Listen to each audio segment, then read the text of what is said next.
فاسألوا أهل الذكر إن كنتم لا تعلمون.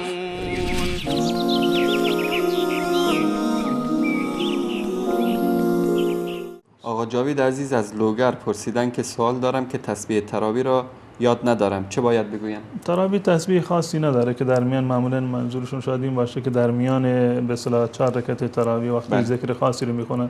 در این زمینه هیچ گونه ذکر شرعی و به اصطلاح مشروع و مأثوری که از رسول الله صلی الله علیه و آله نقل شده باشه وجود نداره. هر کسی میخواد ذکری بکنه، هر چی بلد هست میتونه ذکر بکنه، اما لازم نیست که حتما یک ذکر خاصی رو ورد زبانشون باشه. بله.